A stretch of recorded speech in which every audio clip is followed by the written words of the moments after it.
19 বছর বয়সী রাখি দত্ত তার বাবার গুরুতর লিভার রোগ থেকে বাঁচানোর জন্য নিজের লিভারের 65% দান করেছিলেন, যা একটি দৃষ্টান্ত স্থাপন করেছে সমাজে বাবা মা বেশি নির্ভরশীল পুত্র সন্তানের উপর। এ সমাজে আজও মেয়ে মানে মাথা ব্যথা, মেয়ে মানে তেমন কাজের নয়, মেয়ে মানে বোঝা। তথাকথিত এই ভাবনায় সজোরে আঘাত করেছেন রাখি বুঝিয়ে দিলেন, ছেলেরা যদি বংশের প্রদীপ হয় তবে মেয়েরা প্রদীপ জ্বালানো সলতে বা তেল, যাকে ছাড়া প্রদীপ জ্বলবে না কোনোদিনও।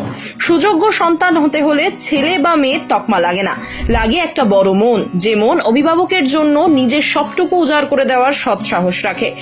মাহারা রাখি বাবার জন্য যা করে দেখালেন তাতে তিনি নিঃসন্দেহে গোটা দেশের কাছে একটা বড় দৃষ্টান্ত হয়ে রইলেন। দীর্ঘদিন ধরে লিভারের সমস্যায় ভুগছিলেন রাখির বাবা। চিকিৎসকেরা লিভার প্রতিস্থাপনের পরামর্শ দিয়েছিলেন। প্রথমে কলকাতায় চিকিৎসা চালানোর চেষ্টা করেন রাখি এবং তাঁর বোন, কিন্তু সেভাবে সাড়া না মেলায় তারা বাবাকে নিয়ে যান হায়দ্রাবাদ। এআইজি হাসপাতালে ভর্তি করা হয় তাকে, এবং সেখানেই জীবনের সবচেয়ে কঠিন ও সাহসী সিদ্ধান্তটা নেন রাখি। ভবিষ্যতে তার কি হবে?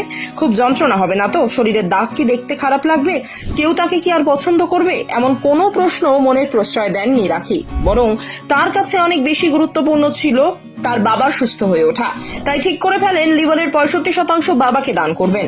মেয়ের নেওয়া সিদ্ধান্তকে স্বাগত জানিয়ে বাবার সফল লিভার প্রতিস্থাপন করেন চিকিৎসকেরা।